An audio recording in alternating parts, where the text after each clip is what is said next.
Muito boa tarde a todos. Meu nome é Maria Antónia, eu sou atualmente a responsável da SAGE em Portugal. Dou-vos as boas-vindas a mais esta edição dos nossos seminários sobre o Orçamento de Estado, desta vez sobre o Orçamento de Estado de 2015. Agradeço a vossa presença, agradeço também esta demonstração de confiança em nós, que é a resposta massiva que dão aos nossos convites e à participação nos nossos eventos. Muito obrigada. É esta demonstração, esta confiança que nos demonstram, que nos faz, que nos incentiva e que nos motiva para trabalharmos cada vez mais e melhor. Nós escolhemos uma assinatura para as nossas comunicações e para as nossas soluções, que é sempre atual e sempre legal. Esta assinatura representa um compromisso mútuo. Da nossa parte, nós assumimos a responsabilidade de manter as nossas soluções sempre atualizadas, sempre conforme com a última legislação. Da vossa parte, esperamos que utilizem sempre as últimas versões, que garantam que estão com as últimas versões instaladas, só assim estão seguros de estar a cumprir a lei, nomeadamente no aspecto fiscal. Para aqui o papel dos nossos parceiros é também muito relevante, mas a vossa ajuda é precisa também. Deixo-vos um alerta relativamente aos prazos de cumprimento das obrigações fiscais, nomeadamente quando estamos a falar de coisas novas, como é a submissão das declarações de inventários, cujo prazo termina no final deste mês. Nós prevemos para o final deste mês, tanto para nós como para os nossos parceiros, um grande volume de trabalho. Não vamos conseguir prestar um bom serviço se todos deixarem as obrigações para a última hora. E por isso peço que tratem das declarações o mais breve possível para evitarmos constrangimentos que depois também não serão só nossos, serão também da Administração Fiscal, porque já tem acontecido em situações anteriores de haver constrangimentos no site e perdas de performance. Esta tarde vamos ter uma breve demonstração do preenchimento e da submissão desta declaração de inventários com o intuito de vos incentivar a tratarem o mais rápido possível deste tema. Estando aqui perante uma plateia composta sobretudo por profissionais de contabilidade, não posso deixar de aproveitar para vos falar numa solução que lançamos muito recentemente, destinada precisamente aos profissionais de contabilidade, que é o Sejuan TOC.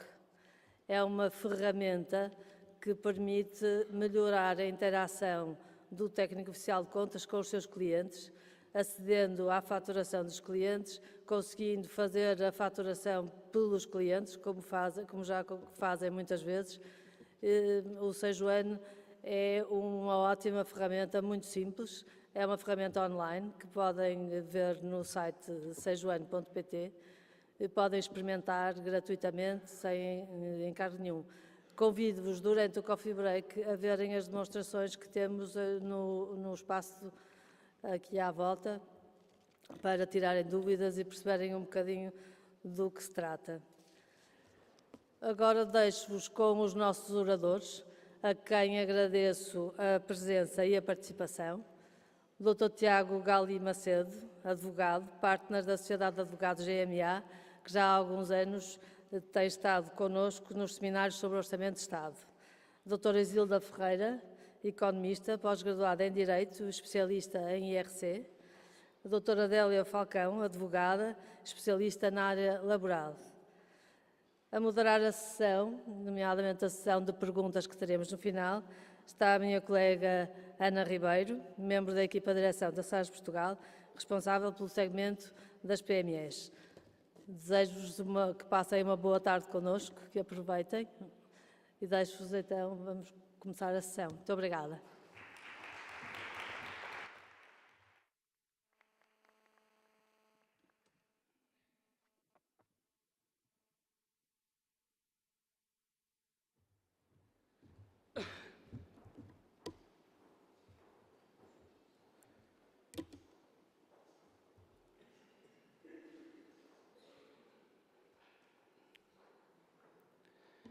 Antes de mais, muito boas tardes.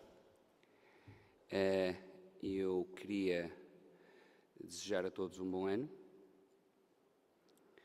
Queria agradecer e felicitar a SAS por mais um evento com uma adesão ao nível que nos tem habituado e felicitar-me bastante pela parceria que a Gália Macedo tem imenso prazer de estar aqui e se após esta, nunca se sabe, que continuaremos esta parceria por muitos anos.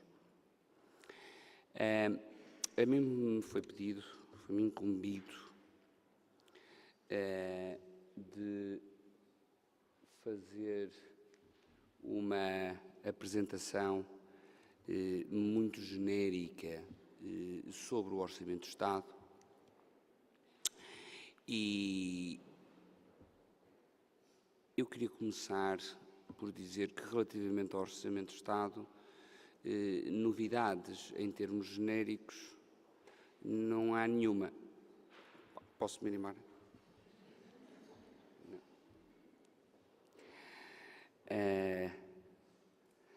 E digo isto com gracejo, mas com alguma propriedade, porque efetivamente as grandes mudanças fiscais que hoje irão ser aqui apresentadas e debatidas têm mais a ver com as reformas que tivemos nos últimos tempos.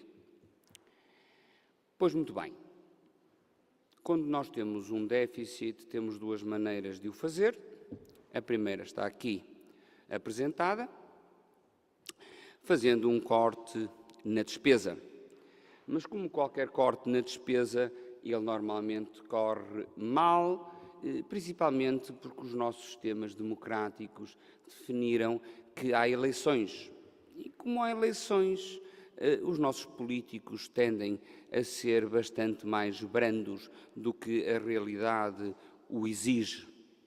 Por isso, se nós analisarmos em 2014, em que Portugal reduziu mais uma vez o déficit, fê-lo não à custa da redução na despesa, porque a redução na despesa teve... Isto é a redução da despesa, exatamente.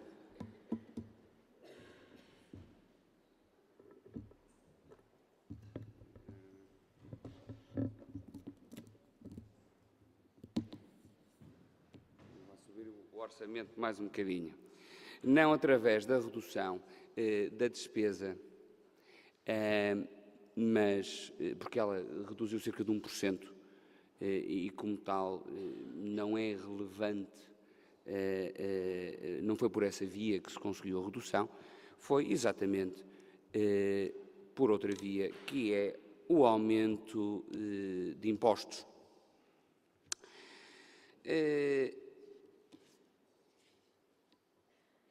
Aumento de impostos e, ao mesmo tempo, alguma eficiência na cobrança fiscal, alguma maior equidade, dizem os políticos, mas fundamentalmente por um incremento de impostos. Aliás, o nosso secretário de Estado disse que para o orçamento de 2015 teria boas notícias para as empresas e para as famílias. E isso é verdade, efetivamente nós verificamos uma redução do IRC, penso que teremos uma situação de maior equidade na redução no IRS, designadamente pela introdução do quociente familiar, mas os factos são estes. É que, se nós analisarmos este quadro, nós temos um incremento de 1.700 milhões de euros, disto é previsão do Ministério das Finanças, aliás, falta ali embaixo, não sei, terá ficado fora do slide, mas este slide, a fonte é o Ministério das Finanças. Portanto, nas previsões que o Ministério das Finanças tem, existe cerca de 1.700 milhões de euros de incremento real de impostos, a arrecadação, isto é muito superior ao crescimento à volta de 1% que é previsto para o PIB. Quer dizer, bem, há um crescimento económico e, como tal, a arrecadação emerge diretamente disso. Parece que não, parece que ela vai bastante mais além do que o mero crescimento económico. E, portanto, onde é que o Estado foi incrementar o rendimento, sendo que tem uma redução considerável ao nível do IRC e eventualmente ao nível do IRS. Foi através de um conjunto de taxazinhas, impostozinhos,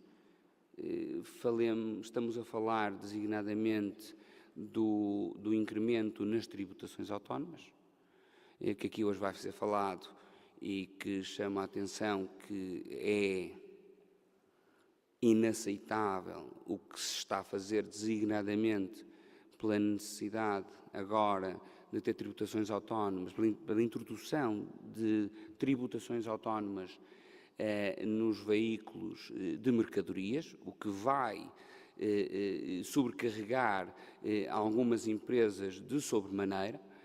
Portanto, não estamos a fazer através da competitividade tão falada pelo Sr. Ministro e pelo Sr. Secretário de Estado, mas assim, mais uma vez, pela penalização das empresas. Por outro lado, a tributação verde, que até a maioria dos estudiosos da área sempre definiram que realmente o que nos faz mal deve ser mais tributado. E parece alguma razoabilidade nisso, mas essa razoabilidade deveria existir desde que fosse utilizado esse dinheiro, não para tapar o buraco do IRS e do IRC, mas para criar um fundo autónomo de apoio à competitividade das empresas e à melhoria que é extremamente necessária na redução das obrigações que as empresas em Portugal têm, que os seus concorrentes no exterior, fora da União Europeia e mesmo alguns países da União Europeia, a verdade seja dita, não exigem. E, portanto, era muito importante que de uma vez por todas se falasse em tributação verde, mas se falasse da forma correta. Acho que isto foi, através de um bom princípio, apenas a obtenção de maior receita fiscal. Os elementos mais relevantes falados pelos nossos governantes, o primeiro é apelidado a competitividade das empresas, realmente por via da redução do IRC, pode ser algum elemento, sem dúvida, relevante. Mas, por outro lado, em todas as outras tributações que vão ser criadas, acabam, na minha perspectiva, de reduzir esse efeito ou até mesmo anular, porque empresas que não tenham, hoje em dia, lucro, não beneficiam na redução do IRC e as tributações autónomas estão lá sempre. Portanto, não sei onde é que foram buscar a competitividade, não me parece que seja propriamente verdade para o tecido empresarial português. A segunda é o combate à fraude e à evasão fiscal. Isto dos números de contribuinte em todo o lado parece-me muito bem, para ganhar os famosos automóveis, mas o facto é que, sem dúvida, este combate moralizou um pouco o sistema, mas põe em causa, hoje em dia, as garantias dos próprios contribuintes. Aliás, lembro-me há uns anos o Dr. Diogo Feio, que lançou que se devia lançar o partido do contribuinte, aliás, com a capacidade de regimento que tem a SAG de pessoas, poderia lançar já o mote de lançar o partido do contribuinte, porque efetivamente é necessário, porque efetivamente cada vez mais a administração fiscal atua de uma forma inaceitável num Estado social de direito. E, por último, a consolidação, em terceiro lugar, a consolidação orçamental, que tem vindo, efetivamente, a ser conseguida nos últimos anos, aponta-se para um déficit na ordem dos 2,7%, 2,8% do PIB, e isso determinaria que Portugal, pela primeira vez, desde há muitos anos, consegue entrar nos critérios do Pacto de Convergência. E, por último, a reforma da administração tributária, que as pessoas do fisco hoje em dia estão com um pouco de medo, porque a reorganização tributária, não em função dos impostos, mas em função da arrecadação, em função das execuções, e tudo isso vai gerar uma múltipla e difícil adaptação por parte de todos os agentes da administração fiscal. Não obstante, não quero retirar daqui a bondade da mesma medida. Para além do orçamento, eu gostaria de falar aqui de um pequeno ponto que suponho não será abordado pelos meus colegas de painel, mas que me parece relevante, que é o seguinte. Nós temos um regime que tem passado à margem da maioria das empresas portuguesas, fundamentalmente das empresas exportadoras, ou das empresas que produzam os bens em Portugal ou os produzam no estrangeiro, mas desde que seja para venda ao exterior, que é o regime da Zona Franca da Madeira. Porquê é que eu trago este ponto específico? Porque neste momento está a ser renegociado com a União Europeia um novo acordo para mais 7 anos e esse acordo determina um conjunto de vantagens às empresas exportadoras que não é de todo despeciente. E passo a enumerar. O primeiro é o facto de ser um regime pré-negociado com a União Europeia.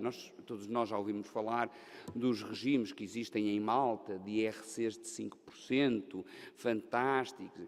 Bem, em Malta o regime é um regime muito simples, tem uma estrutura de 2 empresas, em que a primeira empresa é taxada a 35%, portanto uma taxa até elevada no padrão europeu, mas quando esses dividendos são transferidos para uma segunda empresa local em Malta, tem um crédito de 30% do imposto pago na primeira, dando, no final das contas, uma taxa efetiva de 5%. Pois, aqui este regime tem a vantagem, por exemplo, sobre Malta, primeiro, para as empresas portuguesas, que estão no âmbito do regime fiscal português, no âmbito do regime societário português, portanto, aplicam-se todas as regras, tendo apenas a aplicação da norma dos Estatutos dos Benefícios Fiscais, que permite, designadamente, um regime aplicável a nacionais estrangeiros. Isto já existia neste último regime, mas como a Madeira foi, de certa forma, votada ao ostracismo por parte do anterior governo, fez com que os agentes tivessem muita dificuldade em utilizar e, principalmente, todos tiveram muito medo porque havia uma instabilidade fiscal muito grande. Mas nós estamos a falar de uma isenção integral de imposto de selo, temos uma taxa de IRC de 5% e tendo, obviamente, depois, na distribuição do Participation Exemption, a cláusula do Participation Exemption, em que, portanto, não é mais tributada e entra na casa-mãe, na holding, em território nacional, com uma taxa efetiva de 5%, sem qualquer derrama estadual ou local. E, por último, tem uma isenção na retenção de royalties e de juros para empresas não residentes. O que está neste momento a ser negociado permite, inclusivamente, a sociedades não residentes em território nacional a distribuição dos dividendos para singulares também isento, o que transforma a Madeira num dos regimes mais atrativos em termos de competitividade fiscal. Os requisitos são alguns, mas eu acho que é, sem dúvida, um elemento a ter atenção no decurso do primeiro semestre do corrente ano, em que se supõe ficar concluídas as negociações com a União Europeia e, desta forma, permitir que o regime seja reimplantado de novo para uma estabilidade de novo de 7 anos, o que me parece, sem dúvida, não despeciente.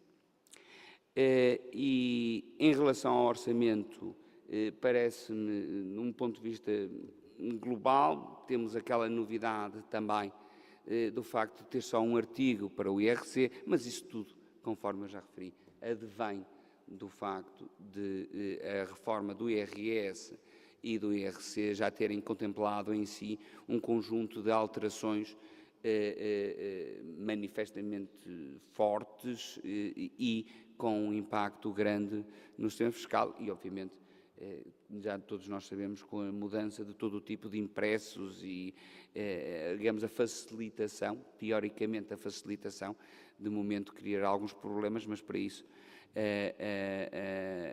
existem exatamente os softwares que visam adaptar e resolver alguns dos problemas técnicos que advêm disso. Muito obrigado.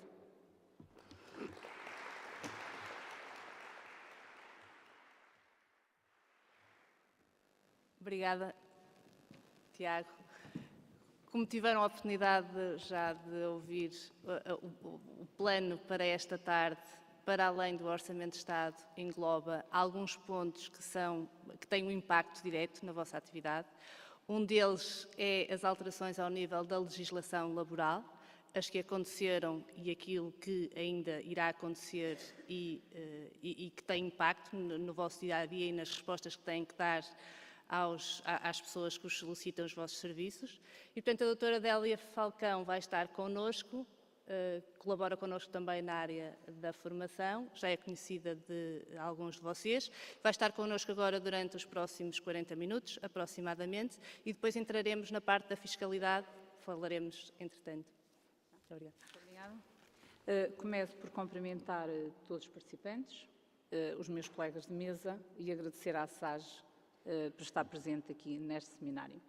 A doutora Ana Ribeiro acaba de referir o tema que me foi atribuído e, portanto, eu irei falar, como podem ver, destes 3 temas. Em primeiro lugar, das alterações à legislação laboral, obviamente centradas no ano de 2014, para não passar um passado muito mais remoto, portanto, iremos focar-nos num passado recente, que é o ano de 2014. Falaremos depois das alterações à Segurança Social via aquilo que vem no Orçamento de Estado para 2015 e, finalmente, as alterações depois ao Código Contributivo, também introduzidas pelo Orçamento de Estado. Relativamente à agenda, serão então estes 3 temas, as alterações à legislação laboral, centradas apenas, obviamente, numa forma muito telegráfica, como irão ver, no que ocorreu em 2014. Quanto às alterações à Segurança Social, também irei abordar de uma forma muito esquematizada e depois então às alterações ao Código Contributivo. Relativamente às alterações à legislação laboral, eu fiz primeiro um sumário e depois irei desenvolver cada uma delas. Iremos começar, portanto, não por qualquer ordem cronológica, se calhar mais por temas. Em primeiro lugar, saliento aqui a Lei 3 de 2014, procedeu a uma alteração ao regime jurídico da segurança e saúde no trabalho. Não é aqueles temas que juristas e técnicos de contas mais abracem, digamos assim. O certo é que elas têm consequências no dia-a-dia das empresas, na gestão dos recursos humanos e, portanto, como houve alterações logo no início de 2014, com alterações do ponto de vista até da terminologia e daquilo que passa a ser incluído agora relativamente às empresas, quanto às obrigações a cumprir para com os seus trabalhadores, não só trabalhadores em sentido técnico, aqueles que têm um vínculo jurídico ou laboral, mas também trabalhadores que sejam autónomos, portanto, chamado trabalhador independente, mas que seja economicamente dependente e, portanto, já irei abordar um bocadinho mais aprofundadamente esta questão. Imediatamente a seguir, e também na sequência desta alteração da Lei 3 de 2014, surge uma portaria que já muito era esperada, que veio regulamentar finalmente a prestação de cuidados de saúde no trabalho. Portanto, passamos a ter o Serviço Nacional de Saúde a prestar um apoio às empresas, e veremos já em particular quais, no cumprimento de uma das regras que as empresas têm que cumprir, que é relativamente, têm que observar, perdão, que é relativamente à matéria da medicina do trabalho. Depois, assistimos todos à 6ª revisão ao Código de Trabalho, portanto, à Lei 27 de 2014, 6ª revisão esta, que é muito curta, ocupa uma folha de Diário da República, mas é o suficiente, portanto, altera 2 modalidades de cessação contratual, uma relativamente à extinção de posto de trabalho e a segunda relativamente à inadaptação. É verdade que ela surge muito forçada, esta 6ª revisão, porque surge na sequência do chumbo do Tribunal Constitucional a estas 2 modalidades de alguns dos requisitos, atenção, estas 2 modalidades de cessação de contrato de trabalho. Depois falaremos da 7ª revisão ao Código de Trabalho, que tem a ver já não com a relação individual de trabalho, mas com relações coletivas de trabalho, e eu, por aquilo que me apercebo no dia-a-dia nas empresas, poucas pessoas têm dado importância à 7ª revisão ao Código de Trabalho, e eu costumo dizer que é daquelas que têm ocorrido, que têm mais relevância para o dia-a-dia. Uma coisa é nós conhecermos o Código de Trabalho e, eventualmente, depois os contratos individuais de trabalho. Outra bem diferente é conhecermos os contratos coletivos de trabalho e as especificidades que elas introduzem em respectivos setores económicos, e por isso é que eu digo, não se deu a relevância que esta lei merece, porque no dia-a-dia, porventura as alterações que têm ocorrido muito via não só que está no Código de Trabalho, mas também na negociação coletiva, e não importa conhecermos todas as novidades, as atualizações do Código de Trabalho, importa depois no nosso dia-a-dia, se trabalhamos no setor químico, metalúrgico, têxtil, banca, seguros e por aí fora, não, enfim, passarmos toda a gente com a mesma tabela, porque porventura haverá especificidades dos setores que têm, desde implicações salariais, promoções de categorias e tudo isso, que importa, de facto, nós no dia-a-dia fazermos o trabalho de casa e fazer essa respectiva aplicação, e daí o falar-se aqui também hoje da 7ª revisão ao Código de Trabalho. Falarei um bocadinho da Lei 48A de 2014, pese embora ela só ter estado em vigor até 31 de dezembro, mas o facto de ela ter terminado a sua vigência levanta-nos já uma questão. Estamos em agosto, provavelmente grande parte dos presentes ainda não fez processamento salarial, os trabalhadores também não receberam, as empresas não estão ainda muito preocupadas. O certo é que o término desta lei tem já aplicações já imediatamente no mês de janeiro, porque com o facto de ter terminado a vigência da Lei 48 de 2014, significa que já em 2015, de janeiro, tem que repor verbas antigas do pagamento das horas extraordinárias, e quando agora forem processar os salários de janeiro, terão que ver o que é que manda cada um dos contratos coletivos de trabalho e aplicar a cada uma das empresas, porventura, valores de pagamento de horas extras que já são valores anteriores a agosto de 2012, e, portanto, daí a razão de eu colocar aqui também esta lei. Finalmente, o Decreto-Lei por todos conhecido, que atualizou, portanto, o Decreto-Lei 144 de 2014, atualiza o salário mínimo nacional, e depois uma lei que sofre agora uma alteração também com o Orçamento de Estado, que é uma lei sebejamente conhecida, a Lei 11 de 2013, que introduziu um regime temporário primeiro para 2013, que tem a ver com o pagamento por 12º, subsídio de Natal, subsídio de férias. Essa lei foi prorrogada no Orçamento para 2014 e volta a ser este ano prorrogada, e daí que estejamos novamente a pagar por 12º durante 2015 os subsídios de Natal e os subsídios de férias. Ora bem, relativamente agora a cada um destes diplomas, eu vou tentar ser mais telegráfica porque o tempo também é reduzido. Relativamente à primeira das questões, alterações às regras da segurança e saúde no trabalho, o que é que eu aqui quereria destacar? Em primeiro lugar, o próprio conceito de trabalhador, que é agora alargado com esta lei e que passa a incluir o trabalhador, em sentido técnico, trabalhador, obviamente, de contrato de trabalho, independentemente de ser a termo ou sem termo, mas se virem conforme está no slide, passa a incluir-se também aqui o trabalhador que seja economicamente dependente. Como todos nós sabemos, o direito de trabalho não é o direito contributivo, também não é o direito fiscal, são parentes sempre muito próximos e, por vezes, a confusão que há do ponto de vista jurídico-laboral com preceitos fiscais e com preceitos contributivos é evidente para cada uma das áreas tratadas de forma autónoma, mas, neste momento em particular, o que é que o legislador laboral está a fazer? Está a tornar extensível em matéria de proteção da saúde e segurança no trabalho aos trabalhadores propriamente ditos e também aos prestadores de serviços que sejam economicamente dependentes. Ora, significa que quando compramos EPIs, quando compramos e cumprimos as regras de segurança e saúde no trabalho, teremos que as cumprir para com os trabalhadores e teremos também que as cumprir para com esses prestadores de serviços que são economicamente dependentes, seja que trabalham apenas naquela empresa ou então o conceito que os senhores conhecem, até para efeitos de código contributivo, do trabalhador economicamente dependente.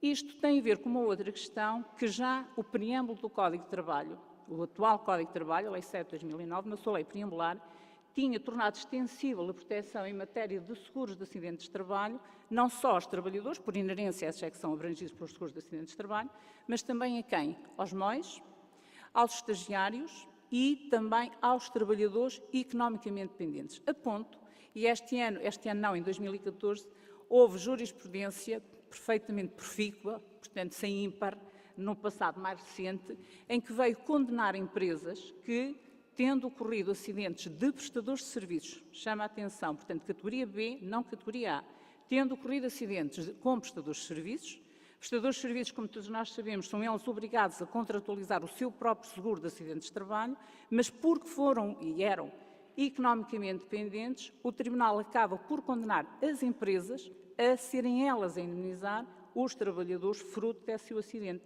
Nem é as próprias seguradoras, nem são os próprios seguros dos próprios trabalhadores independentes, mas sim a empresa que beneficia de um trabalhador, de um trabalho de um trabalhador independente, economicamente dependente, e daí que faça todo sentido esta extensão que este ano o legislador fez, de também alargarmos a proteção em matéria de segurança e saúde aos independentes economicamente dependentes.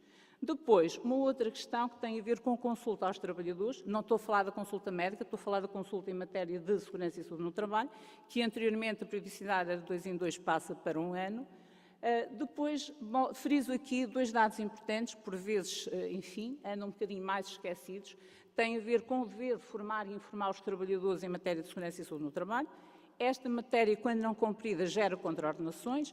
É uma matéria que os senhores têm que lidar quando preenchem o relatório único da atividade social da empresa, porque por diversas vezes ao longo do relatório temos que prestar esta informação e o certo é que muitas vezes temos algumas dificuldades das empresas nos fornecerem estes dados porque pura e simplesmente não os cumprem e daí aqui o meu destaque para o regime contraordenacional.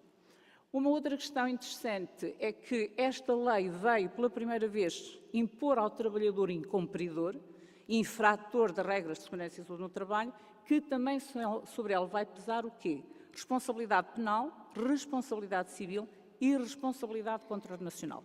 Portanto, o próprio trabalhador que acha que não tem que usar o UBPI, que não quer usar o capacete, que não quer usar as luvas, seja o que for, incorre também ele em eventualmente numa coima porque não cumpre com as regras de segurança e saúde no trabalho.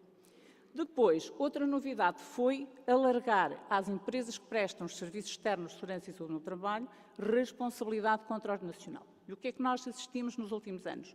Muitas empresas cumprem o seu papel, recebem a avença se forem contratados nesta maneira e depois deixam, enfim, a matéria e o trabalho de casa para as empresas, suas clientes, cumprirem, ou seja, meus amigos, está aqui a listagem, farão o favor de cumprir. O que é que o Estado veio dizer? Não basta isso, é preciso, de alguma maneira, que estas próprias empresas assegurem que os seus clientes cumprem, porque se não fizerem isso e se houver uma contraordenação, são elas próprias também sujeitas ao pagamento pela contraordenação em que incorrem. Por último, relativamente à comunicação dos acidentes, alterou-se ligeiramente o conceito, continua a ser obrigatório comunicar quando há acidentes mortais à ACT no prazo de 24 horas e o conceito alterado foi apenas a última parte que podem ver no slide, tem a ver quando há acidentes graves, que a lei passa agora a dizer acidentes físicos graves. Quanto depois à portaria 112 de 2014, o porquê de hoje aqui referir? Estava previsto inicialmente na lei de 2009 que as microempresas, eu passo logo quase para o fim dos slides, as microempresas, porventura com mais dificuldades financeiras, por vezes não conseguiam cumprir anualmente, periodicamente, os exames ocasionais também, relativamente aos seus trabalhadores. E não é pelo facto de trabalharmos numa microempresa ou numa grande empresa que uns são beneficiários de medicina no trabalho e os outros não são. Esta obrigação é uma obrigação comum. Nas microempresas hoje, se porventura, por dificuldades ou outras razões, não quiserem eles próprios, organizando através de serviços de medicina do trabalho ou de uma empresa que preste serviços de medicina do trabalho, poderão dizer aos seus colaboradores: meu amigo, vá ao seu centro de saúde, fale com o seu médico assistente e diga que desta vez a consulta é para efeitos de medicina do trabalho. Portanto, finalmente tivemos em 2014, através desta portaria, a regulamentação e, portanto, assim os empresários ficam nesta matéria mais aliviados, porque o seu trabalhador, afinal, pode ir ao seu centro de saúde e conseguir a ficha de aptidão que, como sabem, a lei nos obriga em matérias de Código de Trabalho. Agora, relativamente à sexta alteração ao Código de Trabalho. A sexta alteração é, de facto, uma lei muito pequena. Surge algo obrigatoriamente, porque houve o Sumo Tribunal Constitucional, como sabemos, à terceira revisão ao Código de Trabalho. Portanto, o legislador, como forma de colmatar esta lacuna, esta inconstitucionalidade, melhor dizendo, acabou por criar a Lei 27 de 2014, reformulou os critérios relativamente às duas cessações que tinham sido consideradas inconstitucionais e, portanto, destacamos aqui quer a correção em matéria de despedimento por extinção de posto de trabalho, quer relativamente ao despedimento por inadaptação. Quanto ao primeiro, os despedimentos por extinção de postos de trabalho passam a ter agora novos requisitos que são os que poderão ver, havendo várias pessoas ou mais do que uma a despedir. Para o mesmo posto de trabalho, há agora, para além, obviamente, dos critérios objetivos que levarão a uma cessação por extinção de posto de trabalho, que são os motivos, razões de mercado, estruturais, conjunturais, tecnológicos, financeiros, isto é que, de facto, legitimam o empregador, em verdade, por esta via de despedimento, mas, paralelamente com isso, é preciso observarmos uma segunda ordem de requisitos, desta vez mais pessoais, que são olharmos para os trabalhadores em concreto e dizer porque é que é o A e porque é que não é o B. Aquilo que estava anteriormente não salvaguardava suficientemente os trabalhadores, nomeadamente o princípio constitucional da estabilidade no emprego. Entendeu-se que havia aqui, de facto, muita discricionariedade, violando o princípio da igualdade e tudo isso, e então que ficou hoje plasmado na escolha dos trabalhadores, teremos que obedecer por esta ordem aos critérios, então, que levam a que se opte por um e não por outro trabalhador. O primeiro deles é a pior avaliação de desempenho, portanto, sairá primeiro o que tiver pior avaliação de desempenho, posto é que as nossas empresas estejam todas elas preparadas primeiro para fazer avaliações de desempenho e depois, obviamente, para os resultados das mesmas. Este primeiro requisito é muito criticado, diz a doutrina que, de facto, esta lei é também ela em si inconstitucional, veremos depois agora o que é que a prática nos virá dizer.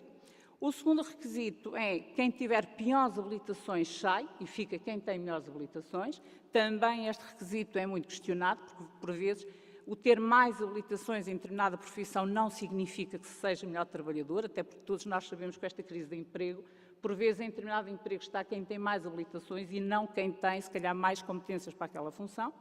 Em terceiro lugar, o que for melhor remunerado, hoje em dia corre o risco de ser o primeiro a sair, porque é mais oneroso e, portanto, temos que ficar com quem for mais barato. Em terceiro, quem tem, então, menor antiguidade na função e depois a menor antiguidade na empresa, e este foi um dos requisitos que o Tribunal Constitucional disse que tem que se manter, porque tem que salvaguardar, obviamente, a estabilidade no emprego às pessoas e, portanto, temos que proteger os mais antigos. Obviamente que tudo isto tem que ser acompanhado com o não podermos despedir por extinção de posto de trabalho se para aquele posto houver lugares de contratos a termo e também tentar procurar, se para aquela pessoa não servindo para aquele posto, se não há outro compatível que possa desenvolver. Depois, quanto à inadaptação, hoje continuamos a assistir a duas formas de inadaptação. Inadaptação dita tradicional, que é sempre que houver alterações nas empresas de equipamento, modernização, inovação e tudo isso, e que os trabalhadores não se adaptem, após formação, após a simulação de conhecimentos e, portanto, da sua prática no terreno, o que é que vai acontecer? O trabalhador, de facto, não se adaptou, a empresa não fica impedida de se modernizar, então vai lançar mão, de facto, de um despedimento por inadaptação.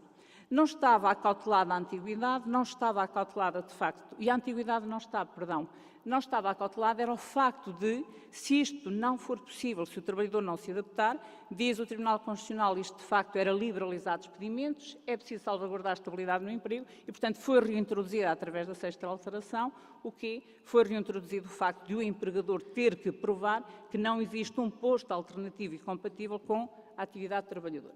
Continua a subsistir o facto de hoje poder haver pessoas que possam ser despedidas por inadaptação se não cumprirem os seus objetivos que estão previamente acordados.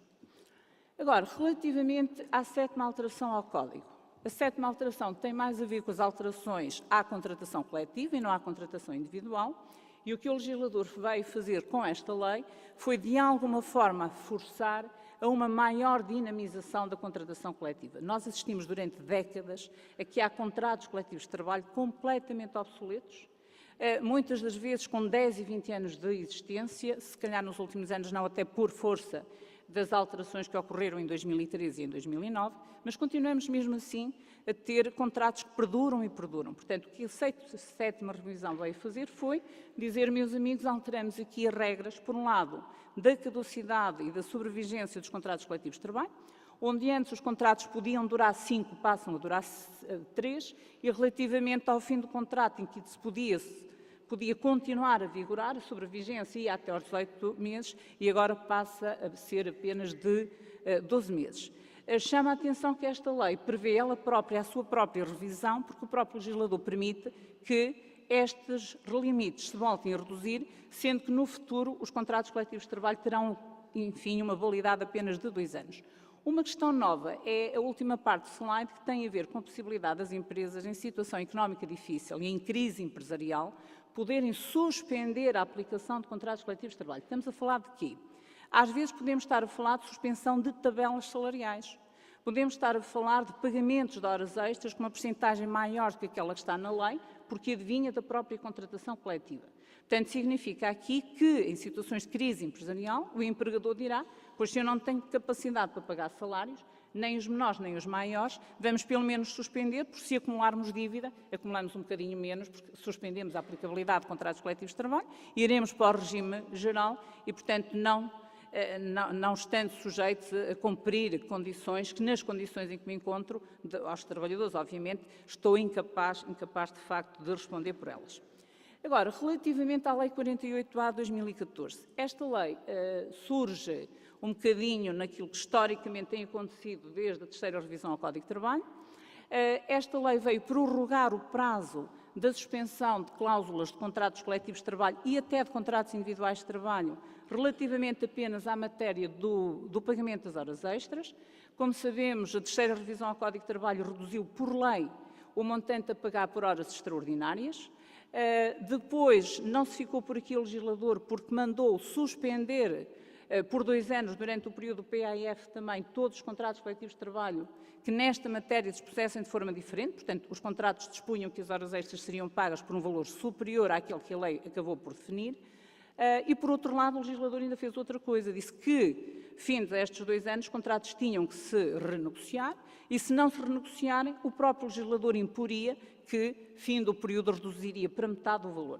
O Tribunal Constitucional chumbou umas normas, manteve outras, e esta foi uma das que o Tribunal Constitucional disse, ainda que o legislador tenha mandado suspender as cláusulas de contratos coletivos durante 2 anos, enfim, duvida-se que aqui não haveria algumas inconstitucionalidades, porque é uma intromissão na contratação coletiva, mas considerando que esta suspensão estava limitada ao período PAF, portanto, estariam suspensas até agosto de 2014, o que esta lei vem fazer, até por se repararem para a data, ela é de 31/7, o dia anterior ao levantamento da suspensão, esta lei veio suspender até final do ano passado, então, os valores a pagar por período experimental. O que é que nós temos aqui? Temos então que agora, em janeiro, as empresas, quando forem processar as horas extras, vão ter que as processar de que forma? Aqueles que tiverem contratos coletivos de trabalho têm que ir buscar as tabelas anteriores a agosto de 2012 e processar dessa maneira. E estamos aqui a falar muitas das vezes do pagamento em dobro daquilo que durante 2 anos se andou a fazer. Por outro lado, a lei mantém, obviamente, o regime que está, portanto, a primeira hora em dia útil, como sabemos, não era aos 50, é aos 25, a primeira hora, a segunda e seguintes 37,5, mas o que é que acontece? Com esta reposição dos contratos coletivos anteriores, se passarmos aqui para o segundo ponto, nós iremos olhar o quê? A generalidade do tecido empresarial português tem um pagamento de horas extras, se calhar igual ao que existia anteriormente à lei. E, portanto, significa isto que, se mais não for, já em janeiro teremos que pagar horas extras pelas tabelas que ali estão. Primeira hora em dia útil a 50%, segunda e seguintes a 75%, sábados e domingos e feriados a 100%, quando andamos a pagar a 31 de dezembro metade destes montantes. Por outro lado, chama a atenção que isto não é matemática, estamos a falar de direito e estamos a falar numa área em que a contratação coletiva dita as regras. Significa, portanto, que se olharem aqui, eu só foquei apenas alguns dos exemplos, houve setores económicos que souberam negociar, que já têm neste momento em vigor os seus contratos coletivos de trabalho com valores distintos e, portanto, aqui não há, eu diria, quase programas informáticos que nos digam como é e qual é o montante, porque nós teremos que nos situar na nossa realidade e dizer assim, se eu sou uma empresa do setor têxtil, aliás, o setor têxtil tem até uma solução muito original. Durante as primeiras 100 horas, reparem, 25% é o valor a pagar nas primeiras 100 horas, tanto dá que seja sábados, domingos como feriados. Quando os trabalhadores totalizarem 100 horas, então passam a pagar um valor que gradualmente vai aumentando. É de facto uma solução sui generis, mas foi a curta que se chegou. Já relativamente, por exemplo, aos fabricantes de papel, o valor não é o da lei, mas também não era o que anteriormente estava na lei. Estamos a falar, portanto, de 40% de aumento em dia útil e depois 75% nos restantes. Relativamente ao setor elétrico e eletrónico, aumentou-se para 42,5% em dias úteis, tentar que seja a primeira como a segunda, enfim. Em dias de fim de semana e feriados, 70%. Na agricultura também se conseguiu uma solução engraçada, que foi um aumento generalizado das horas extraordinárias para 25%, portanto, muito aquém daquilo que está na lei. Em contraponto, conseguiram negociar aumentos salariais. Por último, a segurança privada, que aumentou para 40% o valor em dias normais. Agora, relativamente ao decreto 144/2000, ainda no âmbito do Código de Trabalho, é o decreto que atualizou, como sabemos, a partir de outubro, o salário mínimo nacional, pós 505. Segundo, este decreto fez com que, e o Governo tinha logo anunciado que com este aumento iria fazer com que houvesse uma redução da TSU, assim foi. Temos então o Decreto-Lei 154/2014, que reduziu 0,75 a taxa contributiva a cargo de um empregador.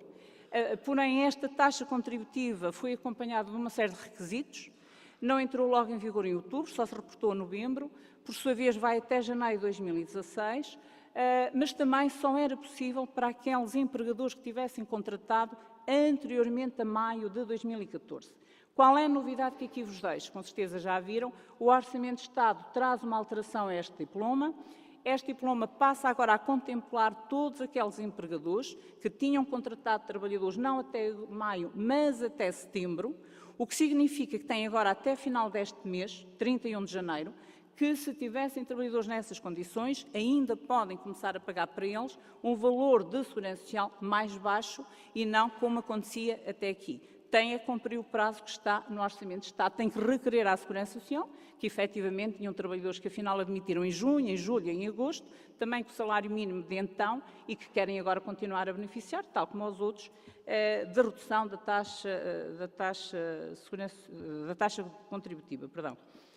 Relativamente à Lei 11/2013, o tal regime temporário de pagamento por duodécimos, de facto esta lei, referi no início, estava prevista apenas para o ano de 2013, o Orçamento de Estado alargou em 2014 e temos agora nas alterações, nas disposições finais, como sabem, do Código do Orçamento de Estado, vem sempre a alteração a uma série de diplomas, este é um dos que lá está também, dizendo que o Estado prorroga precisamente nos mesmos termos e com os mesmos prazos o pagamento por duodécimos durante o ano de 2014 e, portanto, já lá vai o prazo em que os trabalhadores teriam que optar entre se queriam ficar no regime normal ou se queriam ficar, então, neste regime de receber por duodécimos. Bom, relativamente, portanto, em termos de direito de trabalho, muito esquematicamente era aquilo que eu vos queria trazer sobre o que ocorreu em 2014, passando então agora para as alterações à Segurança Social. Relativamente à Segurança Social, o que é que nós assistimos? Assistimos à manutenção da SES, sobre quer as prestações de pensões, subvenções e outras prestações pecuniárias de idêntica natureza. O que se alterou aqui foi o montante da pensão a partir do qual está sujeito a pagamento e à SES. O valor a pagar é então de 15% sobre o montante que exceda 11 IAS e não exceda entre o intervalo de 11 vezes o IAS, mas que não ultrapasse 17 vezes o IAS. Quando as pensões são superiores a 17 vezes o IAS, o valor aumenta consideravelmente, porque aumenta para uma taxa de 40%. Temos uma novidade no Orçamento de Estado, paralelamente com isto que é a sua manutenção, é que o Orçamento de Estado já prevê que ela venha a ser reduzida paulatinamente e, portanto, já prevê, anunciando para 2016, que estas taxas venham a ser reduzidas em 50% e a promessa de que elas serão eliminadas em 2017, mas, enfim, os próximos governos dirão o que é que isto trará, então, a manutenção, a sua eliminação. Eliminação também da SES do subsídio de doença e subsídio de desemprego, salários e progressões na função pública continuam congelados e depois uma novidade é que o acesso à reforma no setor privado começa a ser parcialmente descongelado, na medida em que pessoas que tenham hoje 60 anos e com 40 de carreira contributiva já podem pedir então a sua reforma. Relativamente ainda à Segurança Social, suspensão da regra das atualizações das pensões, mas não é qualquer pensão que atualiza, só as mais baixas, e atualiza 1%, portanto estamos a falar de valores também muito, muito baixos. Uma novidade é a introdução de um teto para a acumulação de prestações sociais, porque todos nós sabemos que há pessoas que acumulam ou subsídios ou apoios por vezes em espécie, ou bónus para aqui e bónus para acolá, e o que se estava a assistir é que quem trabalha acaba por ganhar menos do que quem está na dependência do Estado, por razões várias e que poderá está-lo, mas, portanto, o que o Estado fez foi aqui uma equiparação e que as pessoas não andem a receber subsídio atrás de subsídio e no final ficam com um valor quase, comparativamente com quem trabalha, muito mais elevado, que será a todos os títulos também injusto. Depois, uma introdução, o aumento do salário mínimo nacional, já vimos com esta alteração que referi agora, aproveitando os que entraram até setembro. Um programa de incentivos à empregabilidade de parcial de pais. Atenção que isto está no Orçamento de Estado, mas vai carecer de regulamentação. Se for avante esta medida que está no Orçamento de Estado, isto vai implicar mais uma alteração ao Código de Trabalho. Porquê? Porque se for possível para os trabalhadores pais quererem passar de um regime de trabalho a tempo integral para um regime de trabalho a tempo parcial, o Código de Trabalho há de vir dizer em que condições, para lá daquelas que já existem ao abrigo da parentalidade, mas terá que vir dizer em que condições é que o trabalhador pai ou mãe de facto quer trabalhar a tempo parcial e o empregador terá direito, se isto acontecer e se for concedido este regime ao seu trabalhador, terá o direito a contratar desempregados que supram aquelas horas vagas ou semanas ou meios dias ou dias, consoante a redução do trabalho a tempo integral para tempo parcial e parece que o legislador pretende aqui que se ocupem esses horários vazios, chamemos assim, com desempregados, obviamente, a beneficiar de subsídio de desemprego. Portanto, vem aqui não só uma nova alteração ao Código de Trabalho para contemplar, e alterações aqui terá que ser aos horários de trabalho, mas também alterações à política de emprego e, porventura, há mais um incentivo e um apoio financeiro às empresas que, porventura, colmatem estas falhas com desempregados. Relativamente à manutenção do valor do IAS, é verdade, manteve-se também, está no Orçamento de Estado, mantém-se os 419,22. A majoração do montante de subsídio de desemprego, e o que eu queria acrescentar, eu quando li o diploma não percebi logo à primeira vez qual era a alteração, porque continua nos 10% para desempregados quando no casal estejam, ou pessoas em união de facto, ambos os membros desempregados e com filhos, mantém-se os 10% na majoração para cada um deles do subsídio de desemprego, mas percebi depois que isto foi alargado a quem? Aos trabalhadores independentes que também passam este ano, como sabem, em 2015 começam os independentes e os trabalhadores, os empresários e os MOIs, que entretanto viram a sua atividade cessar ou foram exonerados, passam pela primeira vez a ter direito ao subsídio de desemprego. Se porventura o cônjuge com ele vive em união de facto também se encontrar numa situação de desempregado, foi então alargada também a estas situações a majoração do desemprego, que já existia aliás para os trabalhadores independentes. Relativamente à caducidade do direito à liquidação, mais uma especificidade, no caso de a correção oficiosa das declarações de contribuições para a Segurança Social e o direito de as liquidar, feita a correção de contribuições e cotizações, passa a caducar se no fim de 4 anos a notificação não for devidamente feita ao contribuinte e, portanto, deixa de ser exigível. Relativamente agora ao Código Contributivo, portanto, é a última parte que me foi distribuída.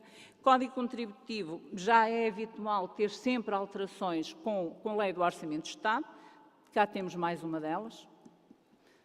Ora, o Orçamento de Estado, o artigo 175 em concreto, altera então alguns dos artigos que podem aqui ver do Código Contributivo. O artigo 23A, 31, 40, 46, 197 e 208 da Lei 110 de 2009. Como sabemos, esta lei só entrou em vigor em 2011, também, uma vez mais, previsto no Orçamento de Estado, que era diferida em um ano a sua entrada em vigor. E agora vamos ver em concreto, então, o que é que advém destas alterações. O artigo 23A é o que dispõe sobre a caixa postal eletrónica, portanto, quem é que é obrigado a ter caixa postal eletrónica, e altera-se a linha C. Isto passa a ser transversal a todos os independentes, portanto, todos os independentes a partir de 2014 forçosamente têm que ter caixa postal eletrónica, quando no regime anterior apenas era exigível aos que estivessem situados no terceiro escalão. Chama a atenção aqui ao seguinte: não são todos os independentes, são os independentes com obrigação contributiva. Porque os independentes com obrigação declarativa apenas, ou os independentes que estejam simultaneamente no regime dos dependentes, estão, como todos sabemos, isentos de contribuir. Se estão isentos de contribuir, portanto, não surge a tal obrigação contributiva, logo não estão obrigados também a este cumprimento destas regras. Vejam o caso dos advogados, como têm um regime específico, estão também eles isentos de, sendo independentes, de contribuir para o regime da Segurança Social e, portanto, se não cumprem o regime obrigatório, a obrigação contributiva, esta obrigatoriedade de caixa postal também não lhe é extensível. Já relativamente ao artigo 31, o enquadramento dos trabalhadores. Como sabemos, o enquadramento de trabalhadores por conta de outrem é feito pelo próprio empregador, quando inscreve os trabalhadores na Segurança Social, nos prazos que sabemos, e isso tem-se mantido. O que o legislador vem é acrescentar este número 3 ao artigo 31 para dizer o quê? Passa a ser nulo o enquadramento de trabalhadores que tenha resultado de falsas declarações prestadas pelos contribuintes, nomeadamente por não ser verdadeira a relação laboral comunicada. Ora, estamos aqui a tratar de quê? Aquilo que já toda a gente, com certeza, pela leitura deduz. Muitas das vezes há pessoas que são inscritas, entre aspas, de favor, por um empregador na Segurança Social. É óbvio que são pagas as contribuições e as cotizações de um valor que se declarou à Segurança Social, mas na realidade aquilo mais não é que, entre aspas, perdoem-me a expressão, fazer um jeito àquela pessoa para que um dia seja composto à sua carreira contributiva, seja para este benefício, seja para a reforma, seja para aquele.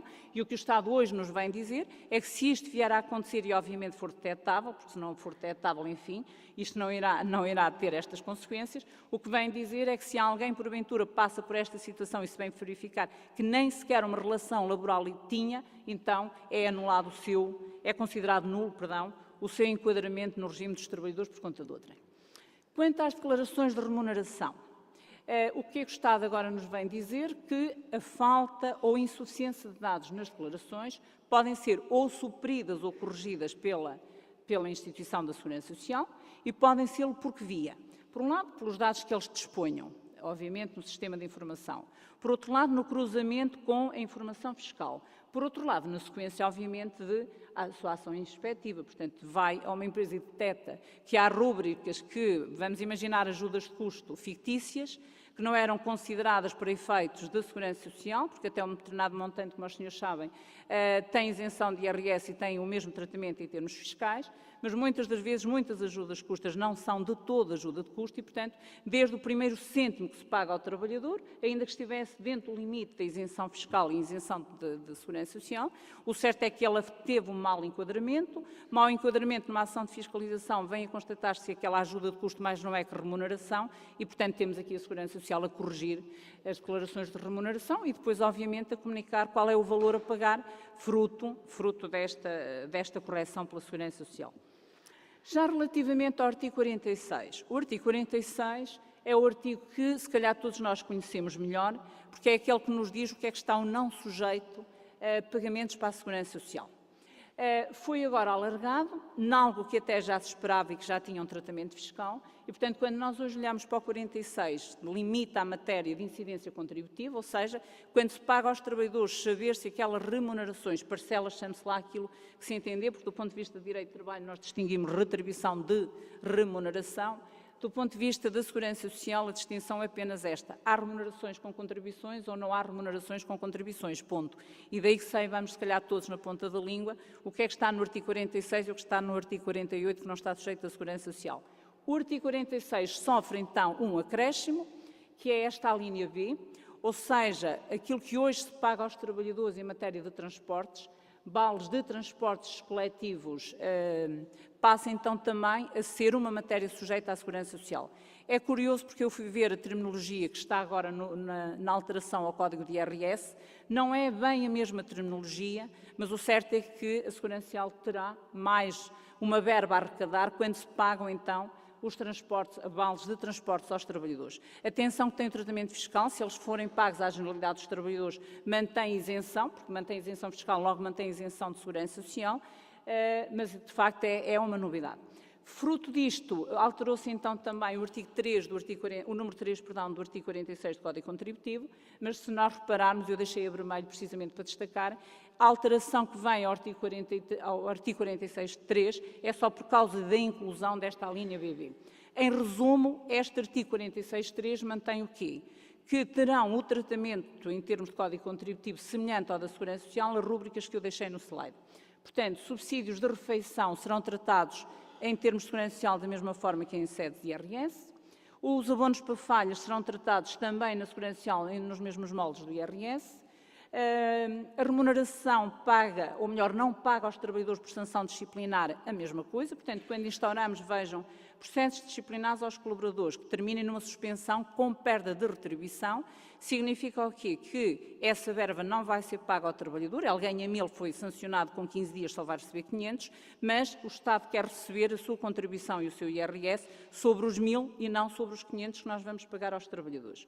Quando há multas, como consequência ou a sanção a aplicar é multa, até sabem que a multa reverte integralmente para a Segurança Social e, portanto, o que o Estado diz é que isto se mantém também sujeito da Segurança Social. Uma questão importante tem a ver quando há indemnizações. Aqui o regime não é bem igual ao do Código de IRS. Quando há indemnizações por cessação de contrato de trabalho, o Código de IRS mantém o regime, mas do ponto de vista de Segurança Social, o limite também é o mesmo da Segurança Social, do IRS, só que em sede de Segurança Social só se paga a Segurança Social quando a indemnização diz respeito a cessações de contratos conjugados com o Decreto 220 de 2006. Estamos a falar de quê? Estamos a falar de muitos acordos com direito a subsídio de desemprego. Porque se eu fizer um acordo milionário com o colaborador, o Estado arrecada a parte fiscal, obviamente, para lá daquilo que arrecada, obviamente, a partir do momento que excede os limites que estão previstos no Código de IRS, mas, repetindo, se o acordo for milionário em sede de Segurança Social, não dando ao trabalhador direito ao subsídio de desemprego, a Segurança Social não paga um cêntimo, porque isso está no artigo 48. Ainda relativamente à alteração ao Código Contributivo, a compensação de créditos estava e está no artigo 197. É possível a um contribuinte ser simultaneamente contribuinte e devedor da Segurança Social. A lei permitia que houvesse aqui a compensação de créditos, permitia e permite. O que é que lhe acrescentou? Acrescentou-lhe sem prejuízo do disposto em legislação especial.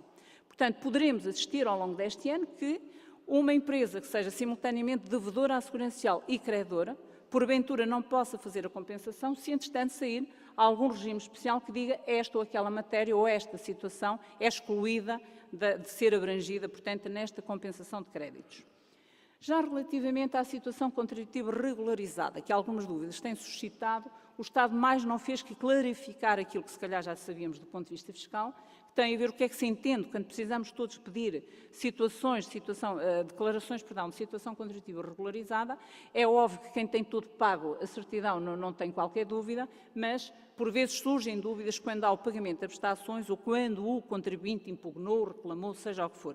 Portanto, este conceito mais não faz que clarificar que, pedindo-se a certidão e se houver um pagamento de prestações com a prestação da garantia idónea, obviamente que a declaração há de ser no sentido que a situação está regularizada. Quando houve uma impugnação, uma reclamação com a prestação da respectiva garantia, também será emitida a situação de situação regularizada. Agora, um artigo que foi revogado pelo Orçamento de Estado é o artigo 271, número 2. Este artigo é aquele que diz respeito ao prazo do requerimento que tínhamos por fazer quando queríamos pedir ao Estado a restituição, quer de contribuições, quer de cotizações que tivessem sido indevidamente pagas, e o que é que aqui surge de novo? No regime anterior só tínhamos um ano. Se um contribuinte tivesse vindo a detectar 5 anos depois que pagou a mais, porque andou a pagar por uma taxa que não devia ser a que deveria estar a pagar, que andou a pagar sobre uma parcela remuneratória que se calhar até estava isenta de segurança social, ou que se enganou por qualquer motivo até nos valores, detectado isso, o que a lei nos dizia é que só tínhamos um ano para reclamar. Hoje, detectada a situação, de facto não se está limitado hoje à questão de um ano. Portanto, o prazo alarga o que beneficia também os contribuintes mais distraídos. Por último, penso que só vos queria deixar aqui mais a transcrição relativamente então à lei do salário mínimo nacional e à redução da taxa. Tem então praticamente 15 dias para requerer a tal redução dos 0,75 pontos percentuais relativamente aos trabalhadores que ganhavam salário mínimo nacional e que tinham sido contratados até setembro do ano passado. Da minha parte, resta-me agradecer a vossa atenção. Boa tarde. Obrigada, doutora Délia.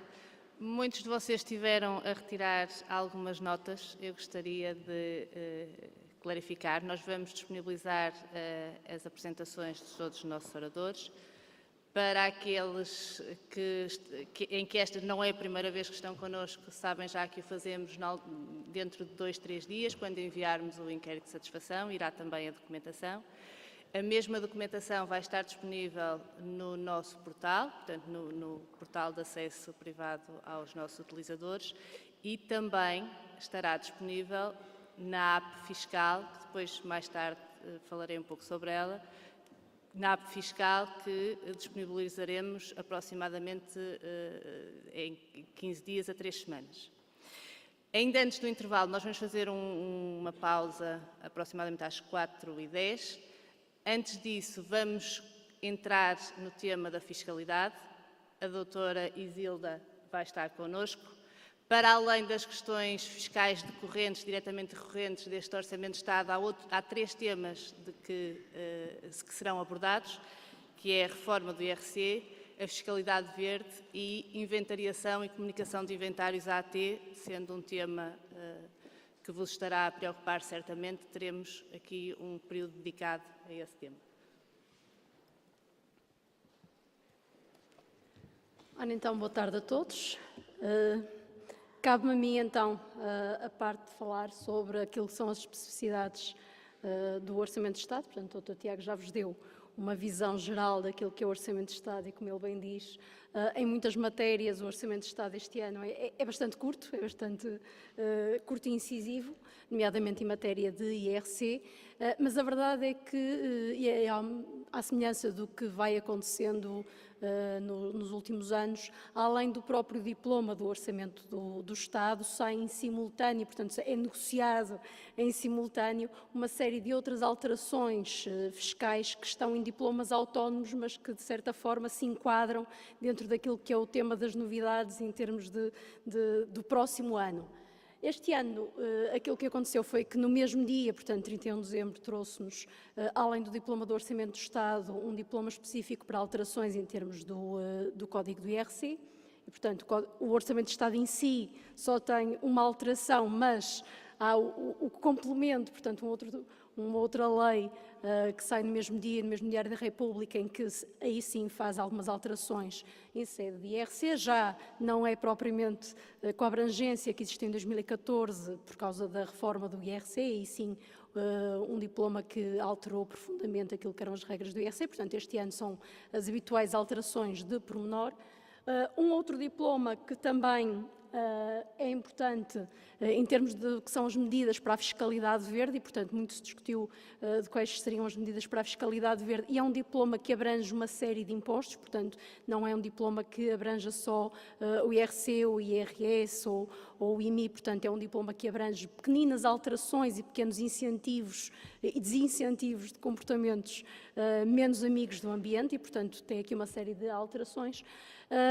E, por fim, não vamos falar extensivamente daquilo que é a reforma do IRS e, portanto, mais um diploma que saiu no mesmo dia, porque só isso daria, obviamente, um seminário inteiro falar sobre a reforma do IRS, mas no final vamos ter aqui a exposição de alguns dos aspectos mais gerais em termos de reforma do IRS e alguns aspectos que, em particular, são importantes para nós enquanto profissionais liberais ou enquanto empresas pagadoras de rendimentos.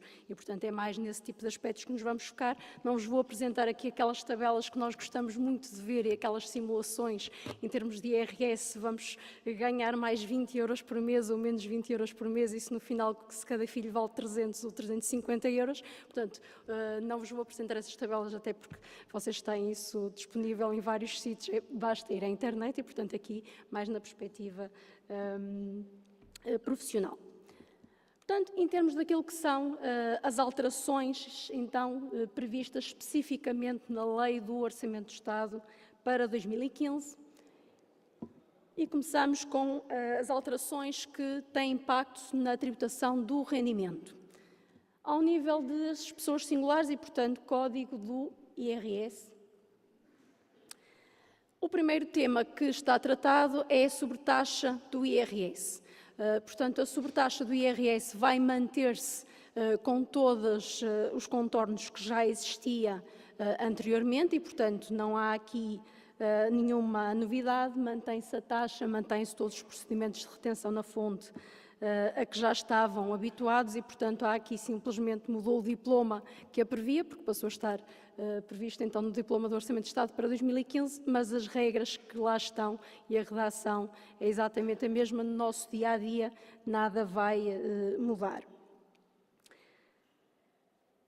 A única alteração que há é aqui uma tal promessa de um possível crédito fiscal no final das contas, que no fundo vamos continuar a fazer exatamente as mesmas retenções, mas no final do acerto de contas, quando entregarmos as nossas declarações de IRS e eles forem ver se têm ou não têm aqui alguma parte de sobretaxa de IRS, eventualmente a reembolsar-nos, além já do crédito de 2,5% que já existia, vai haver aqui esta tal possibilidade de um novo crédito condicional. E é condicional a quê? É condicional àquilo que vão ser as receitas efetivas em termos de arrecadação de IRS e IVA.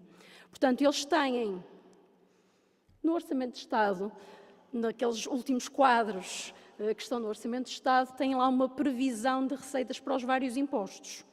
E tem ali as linhas em termos de previsão de receitas para o IRS, 13 bilhões 168 milhões e, portanto, um número que nós quase nem sabemos ler. Portanto, previsão de receita para o IRS, previsão de receita para o IVA, mais 14 bilhões 490 milhões.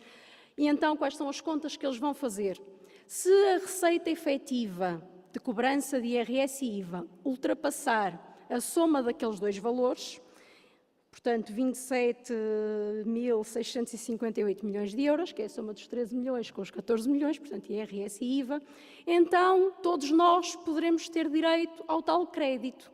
E é o tal crédito que dá direito à eventual devolução de uma parte da sobretaxa de IRS, que as empresas vão continuar todos os meses a reter-nos. E, portanto, eles vão comparar estes dois valores. Sim, senhor, a receita efetiva arrecadada, que é o que eles dizem que esperam que efetivamente seja conseguido, é que as receitas efetivas ultrapassem a expectativa, portanto, superior aos tais 27 mil e muitos milhões de euros, então vão-nos dar um crédito fiscal. E um crédito fiscal que é dado de igual forma a todos, e como é que eles vão calcular esse crédito fiscal? Vai ser uma percentagem que vai ser determinada pela diferença entre a receita efetiva e, portanto, ali naquele exemplo, imaginemos que a receita efetiva de cobrança de IRS e IVA ficava nos 29 mil milhões de euros, comparavam isso com os 27 mil milhões de euros que está previsto em termos de receita, dividem pelo valor que efetivamente é a receita que arrecadaram em termos de sobretaxa extraordinária, portanto, vão ver também para todos os contribuintes quanto é que arrecadaram em termos de receita de sobretaxa extraordinária, ali no nosso exemplo 900, portanto, vão pegar no diferencial entre receita total de IRS e IVA efetiva para a estimada, dividem pela receita total da sobretaxa extraordinária e multiplicam por 100 e aquilo vai-lhes dar uma percentagem. E essa percentagem é a tal percentagem que eles nos dão sobre a sobretaxa paga. Portanto, se aquela percentagem for 100% ou mais, eles vão nos devolver 100% da sobretaxa que nós pagamos. Se aquela percentagem der, por exemplo, 50%, o crédito fiscal que nos vão dar é só de 50% sobre aquilo que pagamos. Portanto, isto tudo vai depender da receita efetiva, não só da receita efetiva em termos de IRS geral e IVA, mas também da própria receita efetiva em termos de cobrança de sobretaxa. Portanto, temos aqui esta promessa, se tudo correr bem, como eles dizem que acham que vai correr, vai-nos ser devolvido na íntegra a sobretaxa de IRS. Esperemos que sim. A evolução da receita dos últimos anos aponta para que sim, portanto, tudo a manter-se, vamos conseguir, portanto, vamos pagando para já as sobretaxas, mas depois com devolução no final. E, portanto, como veem, mesmo em termos de matéria de IRS, em termos de alteração do Orçamento de Estado, muito curto. Passamos já para o IRC. IRC também, basicamente, tem uma alteração que já estava perfeitamente prevista, portanto, com a reforma do IRC, já estava prometido que houvesse uma redução progressiva da taxa normal de IRC, que pode ir eventualmente até aos 17%. Portanto, já estava previsto que em 2015 a taxa reduzisse para 21%, aquilo que existiu foi o cumprimento da promessa, portanto, mesmo aqui não há qualquer novidade. Mantém-se o escalão reduzido para PMEs, portanto, para a parte da matéria coletável até aos 15 mil euros, a taxa reduzida dos 17%, a taxa normal para a parte da matéria coletável acima dos 15 mil euros é que passa para 21%. Mantém-se a promessa de que para 2016 termos novamente uma redução que em princípio será para os 19, mas que pode eventualmente haver uma descida mais radical e até inclusivamente ir até aos 17.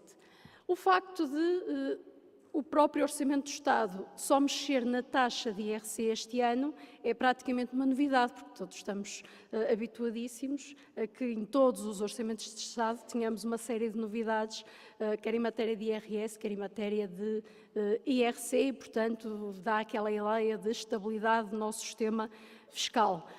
Isto seria assim se eles não tivessem exatamente no mesmo dia, no mesmo Diário da República, publicado um diploma com as alterações ao Código do IRC. Portanto, aqui esta aparente estabilidade e não mudança de nada em termos de IRC acaba por ser um bocadinho aparente, mas também depois, como vamos ver quando falamos desse diploma, as alterações que existem em matéria de IRC também são muitas de pormenor e não é assim nada de muito revolucionário e de algo que vá mexer muito no dia-a-dia das empresas. Portanto, nessa perspectiva, as boas notícias deste ano são a estabilidade em termos de tributação em IRC. IVA.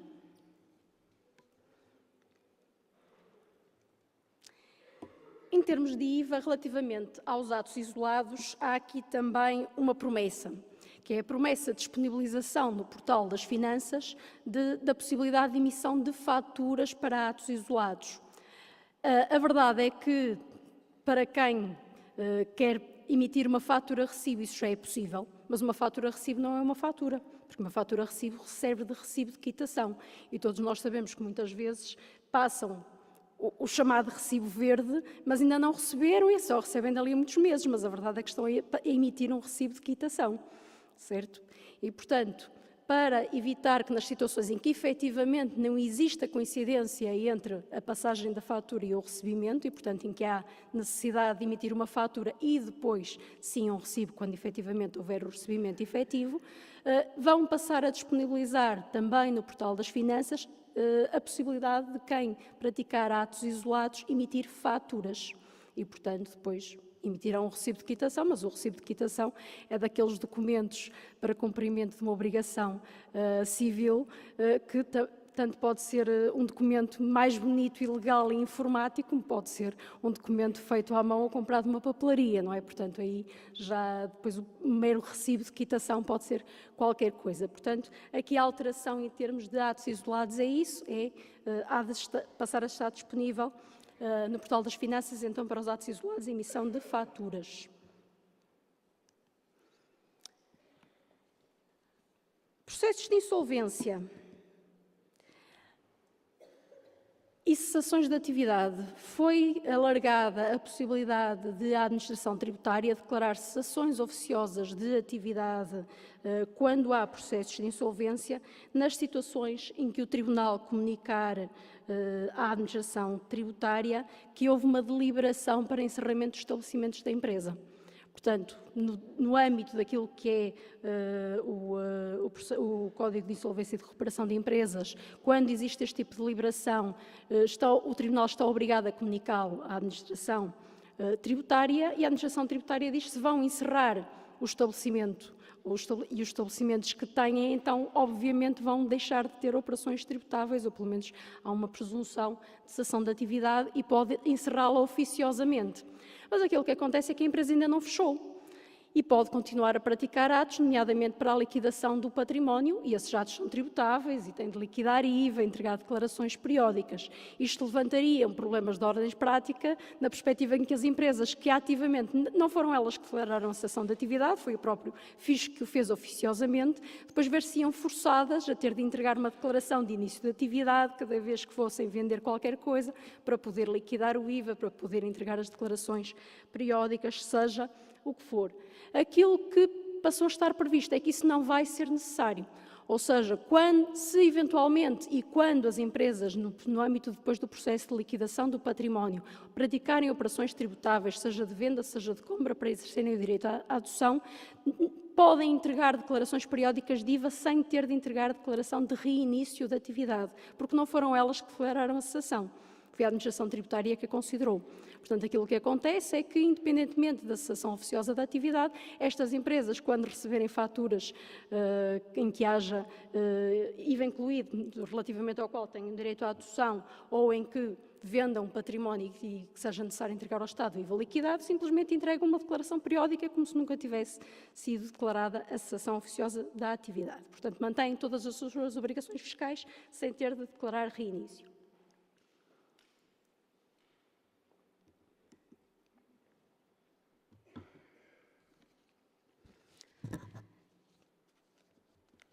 Uma alteração de pormenor em termos daquilo que são as listas anexas ao Código do IVA e, portanto, para as situações relativamente às quais são aplicáveis as taxas reduzidas de IVA relativamente à prestação de serviços médicos e sanitários e operações com elas estritamente conexas feitas por estabelecimentos hospitalares, clínicas, dispensários e similares.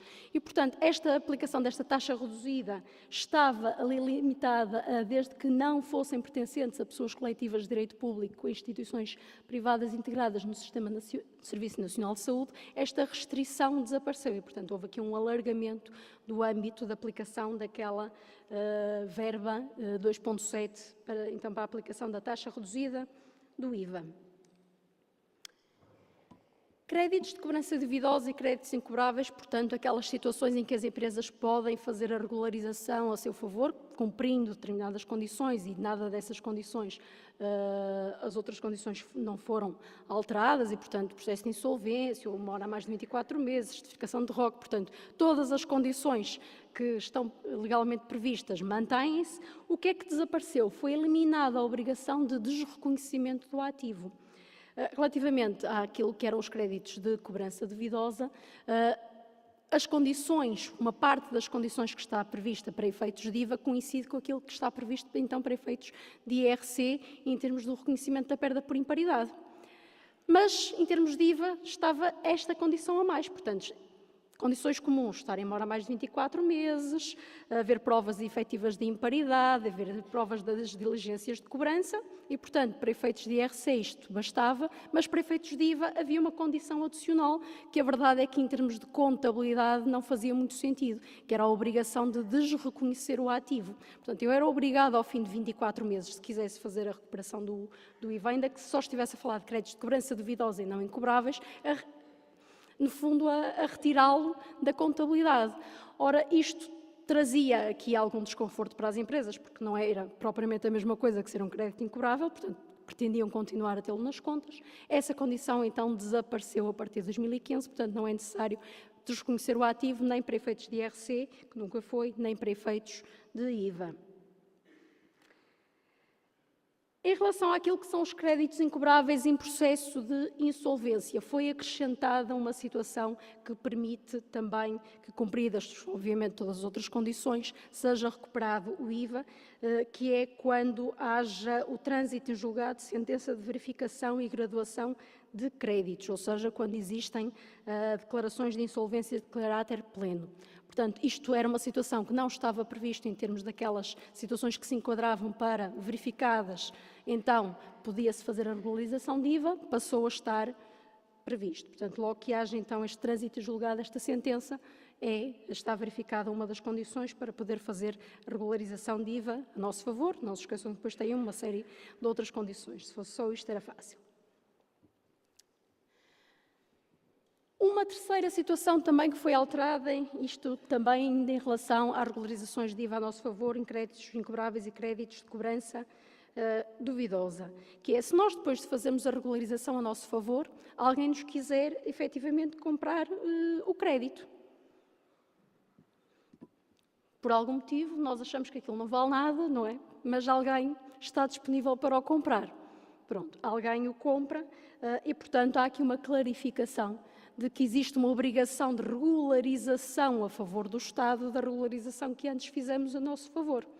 Portanto, tem o mesmo efeito que se eu tivesse recebido do devedor. Portanto, se eu receber do devedor, fiz a regularização a meu favor, sou obrigada a fazer a favor do Estado e, portanto, se por acaso eu conseguir que alguém me compre aquele crédito, que para mim não vale nada, mas pelos vistos para alguém vale, tenho de fazer exatamente a mesma coisa.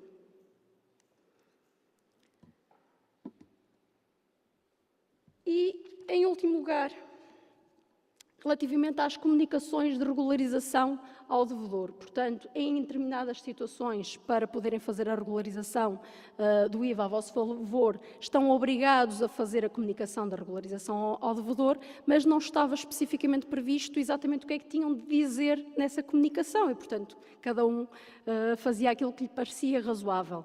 Aquilo que foram introduzidos foi exatamente quais são os elementos que têm de estar nessa comunicação, o que nos facilita no nosso dia-a-dia. Ficamos, às vezes temos aquela sensação de que se calhar esqueci-me aqui de qualquer coisa e, em caso de fiscalização, vão-me dizer que não é suficiente. Portanto, passamos a ter aqui, efetivamente, qual é o conteúdo que deve constar dessa comunicação e, portanto, identificação das faturas, o montante do crédito do IVA que foi regularizado e o montante do próprio crédito em si, o processo, o acordo em causa, se aquilo que estiver em causa forem, por exemplo, um processo de insolvência, um processo de execução, portanto, essa indicação de qual é o processo em causa e qual vai ser o período em que a regularização vai ser efetuada.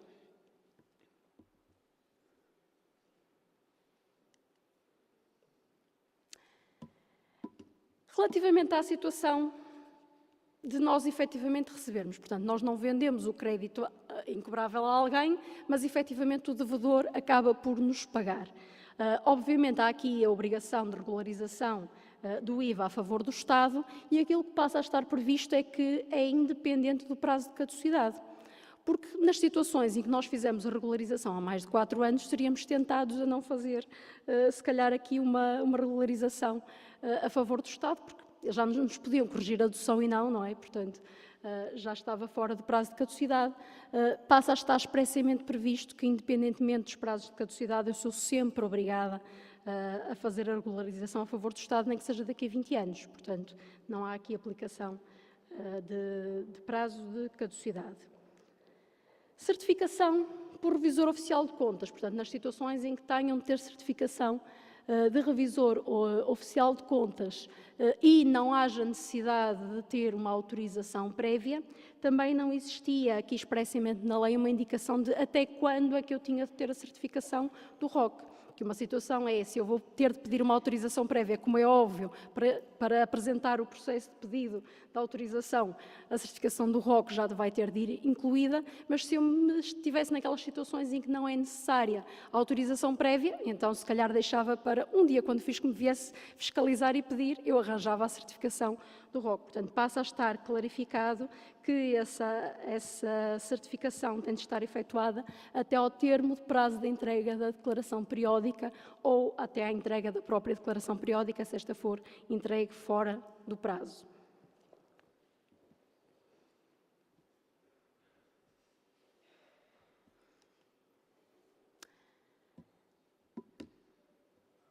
Regime forfetário dos produtores agrícolas. Portanto, isto basicamente constitui aquilo que é um apoio, por assim dizer, às atividades agrícolas e resulta de uma possibilidade que nos é dada pela União Europeia e, portanto, que nos é permitido em termos de diretivas comunitárias. Se a diretiva comunitária não o permitisse, nós não o poderíamos fazer. Mas, portanto, a diretiva comunitária permite-nos introduzir, e nós introduzimos então um regime próprio para produtores agrícolas. Quem é que pode estar abrangido por este regime? E este regime é opcional. Apenas sujeitos passivos que cumpram os requisitos para enquadramento no regime especial de isenção do artigo 53 e, portanto, na generalidade, aqueles que estamos habituados a pensar, se for até aos 10.000 euros estamos isentos, se for acima, portanto, assim, em termos muito genéricos, portanto, são esses. Portanto, cumpram condições para estarem enquadrados no regime especial de isenção do artigo 53 e que efetuem transmissões de produtos agrícolas e depois foi acrescentado um anexo, o anexo F, em que nos dá o rol do que é que para este efeito são considerados produtos agrícolas, portanto, têm de ir ver se os produtos que vendem são ou não estão naquela lista, ou efetuem prestações de serviços agrícolas e, mais uma vez, acrescentada mais uma lista, anexo G, e que nos dá a lista do que é que são serviços agrícolas para este fim. Portanto, estão enquadrados no regime especial de isenção do artigo 53, eu cumpri as condições para o estarem. Efetuam transmissões que são qualificadas como produtos agrícolas, efetuam prestações de serviços que são qualificáveis como prestações de serviços agrícolas, podem fazer então a opção por ficarem abrangidos por este regime forfetário. A opção por este regime forfetário não implica que vocês estejam a renunciar à isenção do artigo 53. Mantêm a isenção do artigo 53, como já vamos ver a seguir. Prazo. Excepcionalmente para a opção em 2015 até ao final do mês de fevereiro de 2015.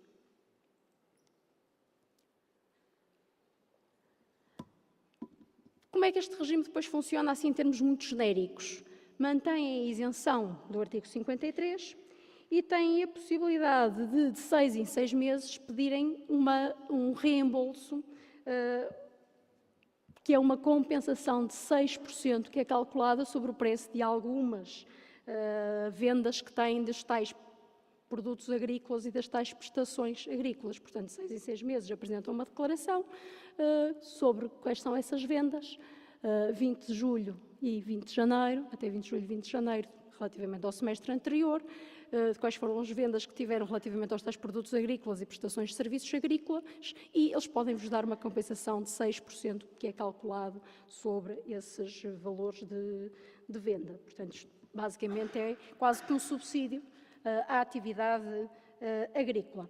Relativamente a este regime forfetário, a administração tributária, no ofício circular 30.168, que emitiu quase que em simultâneo com estes diplomas, em que veio explicar o alcance das alterações em sede de IVA das alterações do Orçamento do Estado, e, portanto, já existe um ofício circulado em que a administração tributária explica qual é o alcance de cada uma das alterações em sede de IVA do Orçamento de Estado, mas em determinadas matérias específicas, e esta é uma delas, remetem para um esclarecimento específico que há de sair. Portanto, quem estiver interessado nesta matéria, fique atento, porque nos próximos tempos há de sair algum ofício circulado adicional para explicar exatamente como é que isto funciona e para dar instruções adicionais.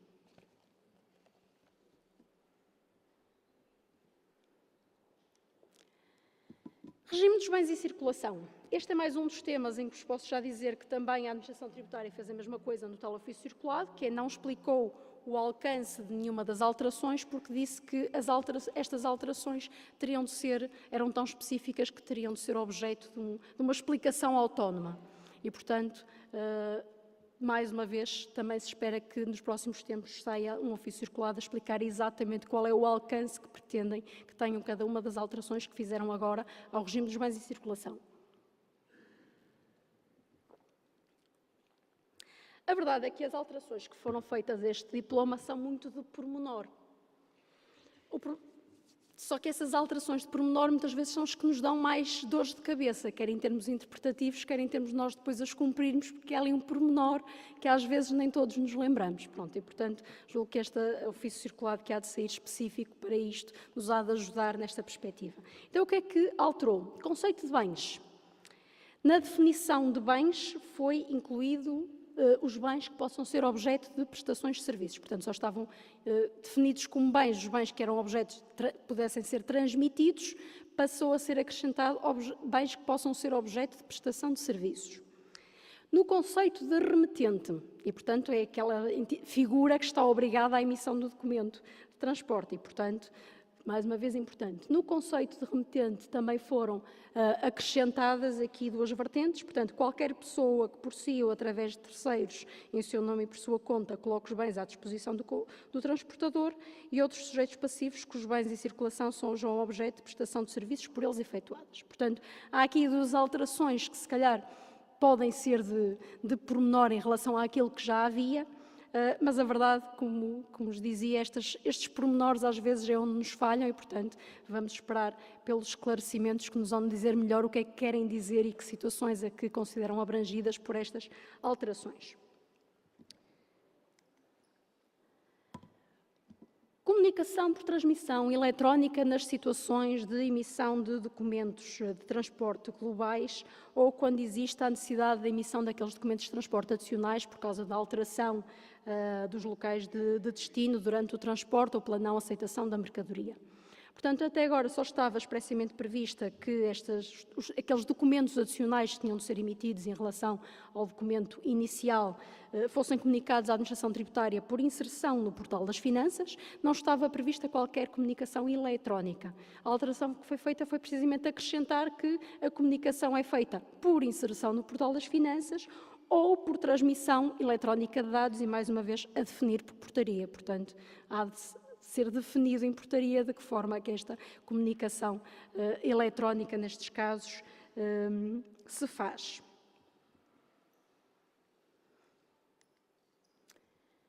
Regime de IVA de caixa, também mais uma vez uma clarificação. A clarificação foi uma alteração de que a lei dizia até ao dia 31 de outubro e passou a dizer durante o mês de outubro. Portanto, aqueles que gostam de se precaver e entregar as coisas cedo, portanto, isto é especialmente para esses, não é? Porque não é para aqueles que entregam fora de prazo, porque o até 31 de outubro estava perfeitamente definido, mas para aqueles que gostam de antecipar e não deixar para a última. E, portanto, aqui uma clarificação no sentido de dizer, não, senhor, o que nós queríamos dizer é que é só mesmo durante o mês de outubro que devem fazer esta opção pelo regime de IVA de caixa. Ora, e como terminamos o IVA? Vamos aproveitar que estamos na hora combinada para o intervalo e quando regressarmos vamos para o imposto de selo. Um intervalo de aproximadamente 20 a 30 minutos e retomaremos então às 4h35, por aí.